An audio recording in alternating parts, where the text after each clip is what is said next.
going to continue to talk about issues facing Congress, and one of the issues facing our country is the constant threat to our cyber systems, bad guys getting on their computers and trying to hurt us.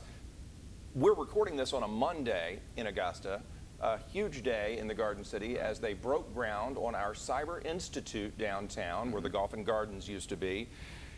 Cyber is a huge deal, Yep. and I used to ask you if Augusta really was on the map when it came to cyber. It's clear that we are known as a player. Yes, the governor said today that you know, they started out with the design of the building, and they had 2 more partners come on board, so they're actually adding square footage to this building as we speak. It's incredible. We think there'll be more. There were a lot of interested parties there today.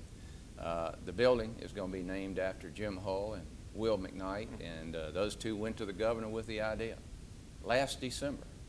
And this is how fast we're moving. The governor made the comment, he said, now I'll be back next July to cut the ribbon on this thing. And some people have said that doubted whether that's going to happen. He said, well, I can tell you, if we can repair a bridge on a major interstate in less than 6 weeks, I think we'll get this thing done. That thing's going to fly out of the ground, isn't it? It really is. I mean, you build buildings for a living. Is it possible that thing's going to be up and running? Oh, yeah. It's kind of a prototype structure.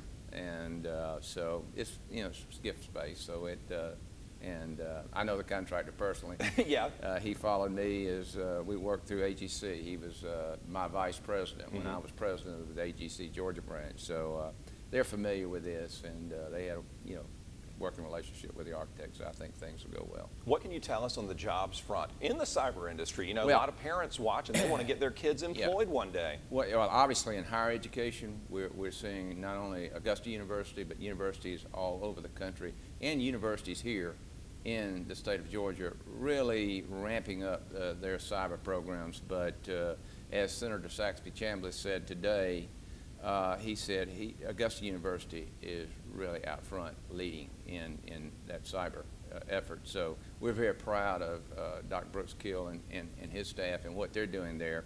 Also next week, our Education Workforce Committee has marked up the reauthorization of the career technical education legislation. The governor mentioned too how important career technical education is going to be to filling all of these jobs that are going to become available, not only in Augusta, but across the nation. But I'll tell you, General Morrison was there, and he talked about everything that's going.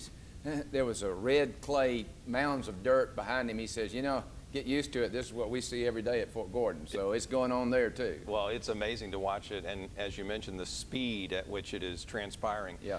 Let me ask you about, I want to talk about the security threats that America faces very quickly, and it's a subject that's tough to tackle quickly, but whether it's Russia threatening to treat our airplanes as targets in the wake of coalition forces shooting down a Syrian jet this past Sunday, or whether it is North Korea launching cyber attacks on computer systems all over the world. Threats are coming from everywhere. My question is, are you concerned, or are you, tell me how you feel about America's response and readiness. Well, we have the finest military in the world, and you know, this is the new frontier in warfare. Now, I will tell you, we've had some issues funding our military. We were able to plus up military spending just this year. Before this year, it's been pretty much capped, and you can't protect the homeland and run a 2-front war on a small budget, and then cyber enters the picture, and so we're ramping up very quickly. It's going to be the fastest growth in the military, and again, you're going to see in the military of the 21st century is going to be it's going to look different. You know, one of the first things you told me when we started having you on the Means Report after you had been elected to Congress was that Russia doesn't like us, Putin doesn't like us. Should we fear Russia, or is it just a lot of talk coming from over there at this point? Well, you know, Russia's interested in selling their oil. Particularly, I think they're trying to sell oil to Europe, Western Europe, and so.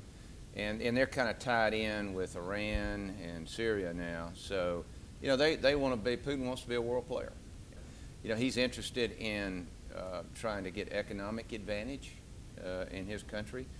They have oil is a resource that they have. And of course, obviously, in this battle in Syria, I think it boils down to one of the richest regions in the world as far as oil reserves that ISIS holds currently. And so that's why we're saying, you don't fly your jets here or we're going to shoot them out of the air.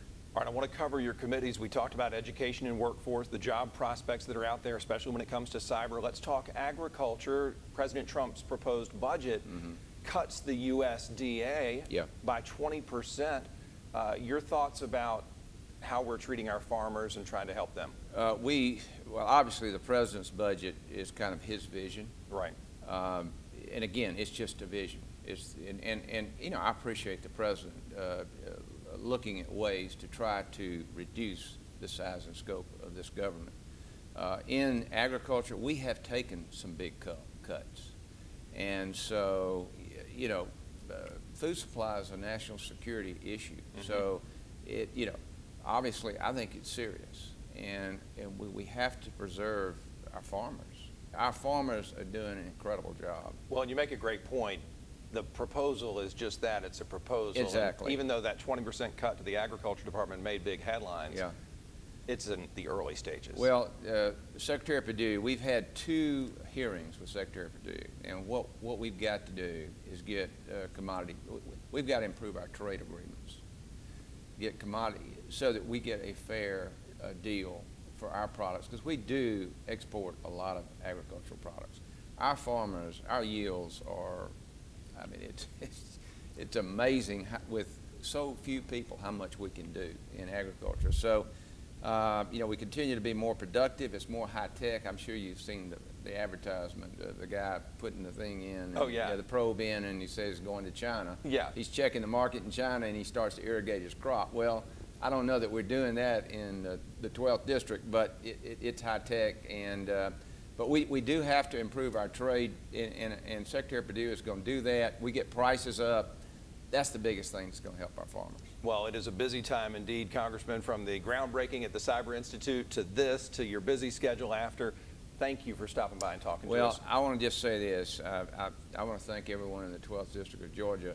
There's a reason that all this is happening, and that's because we have the greatest resources in this district. My colleagues are so envious of my representation, and they said, what in the world is going on in the 12th District of Georgia? And I said, I'm just lucky enough to be there at this time and experience this. And I want to thank everyone in the 12th District for their hard work and their vision to really make this the shining city on a hill. Well, it is a great time to be in the CSRA for sure. Congressman Rick Allen, our special guest representing Georgia's 12th District.